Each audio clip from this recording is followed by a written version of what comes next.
Hello everyone, my name is Sanika Thaware. I'm a certified English teacher and I'm currently working as a visiting faculty of English at LTIS Pune. The category of my presentation is Assessment and Evaluation. My topic is Advancing Towards a Positive Washback, an inquiry into assessing speaking skills in Indian education. Firstly, I'll be talking about the current state of assessing speaking skills in India. Secondly, the concept of washback, positive and negative washback. Thirdly, I'll be presenting a few solutions to move towards a more positive impact of assessment on teaching and learning of speaking skills. Lastly, I'll be talking about how the analytical rubric can be used to score speaking skills. English in India is used for a variety of academic, business, and political purposes. Given this impact, it is assumed that students after their 10th or 12th boards will be proficient at all the four skills: listening, speaking, reading, and writing. However, research tells us otherwise. In Dehradun in 2017, it was noted how 39% students from government schools and 18% students from non-government schools had low proficiency in English. Another study conducted by the British Council noted how students had faith in the test design of their 12th boards and claimed that they were familiarized enough with all the four skills.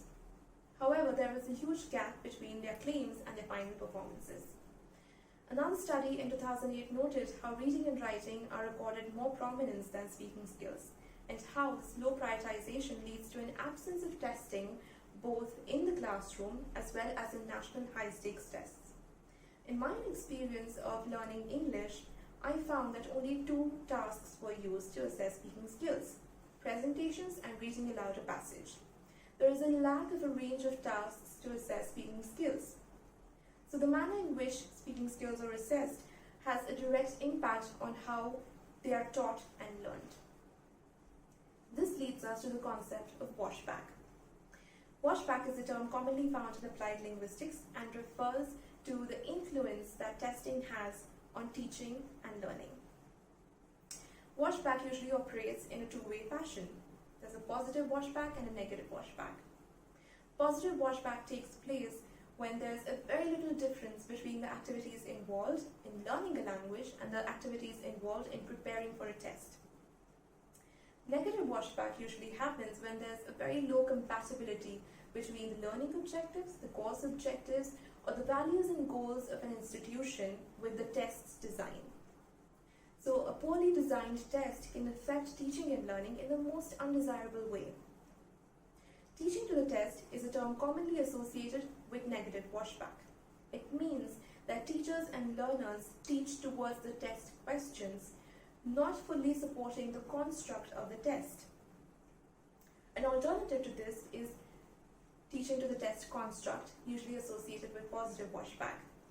Teachers and learners simply teach and learn the abilities that are expected to be enhanced and not just the test questions. So in India, it can be concluded, although there are always exceptions, that teachers and learners often end up teaching towards the test, ignoring or not fully supporting the test's construct. So how do we ensure a more positive impact of assessment on the teaching and learning of speaking skills? Firstly, speaking skills need to be tested from a very young age. Secondly, there has to be a range of formats. And thirdly, there has to be a range of tasks.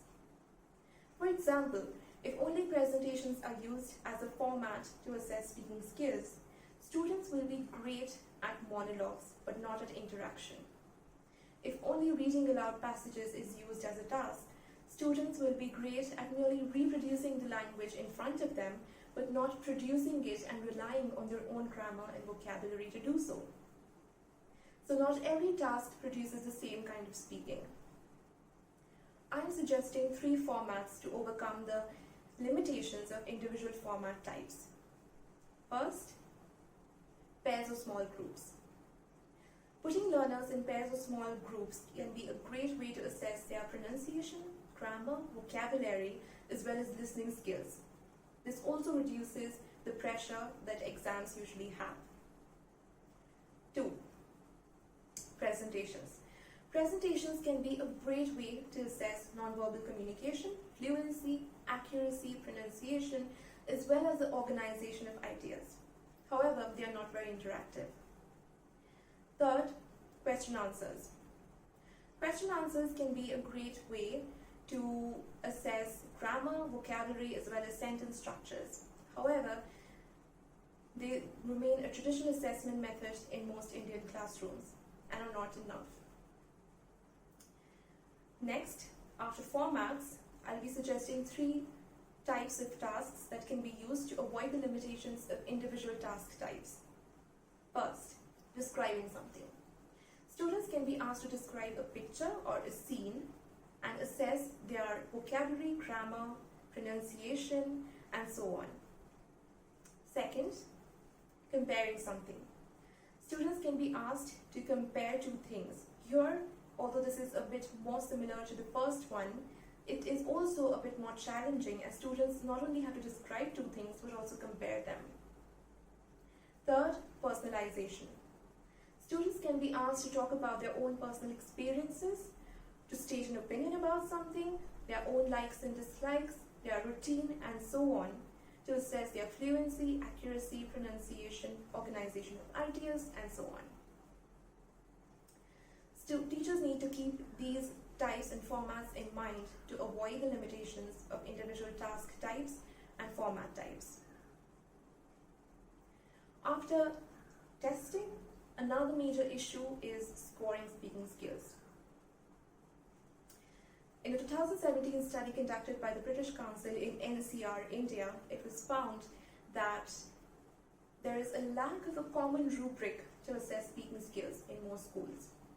In my own experience of learning English, I found that the holistic scale was generally used to assess speaking skills. The holistic scale has its own advantages. It is not time-consuming and is preferred by most teachers. However, there are disadvantages too. It is difficult to diagnose the areas of improvement and strengths in the holistic scale and to track the progress of the learners. To overcome these limitations, I am suggesting the analytical rubric. It is also known as componential marking. Different criteria like grammar, pronunciation, vocabulary, fluency, organization of ideas, and so on can be used to assess these criteria separately and then make an average of these. The analytical rubric has its own advantages. It is easier to diagnose the strengths and areas of improvement of students and also track their progress. Another obvious advantage of analytical rubric is that it reduces interpersonal and intrapersonal variability. An obvious disadvantage of this is that it is time-consuming.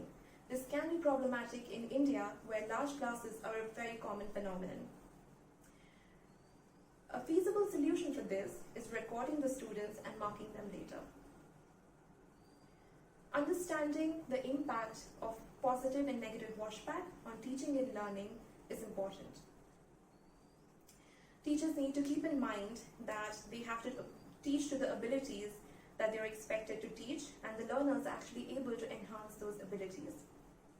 While aiming for a national standardized testing requires extensive research and will take quite a few years to take place, these small changes within the classroom are an effective way to ensure that we are teaching to the construct and not just teaching to the test.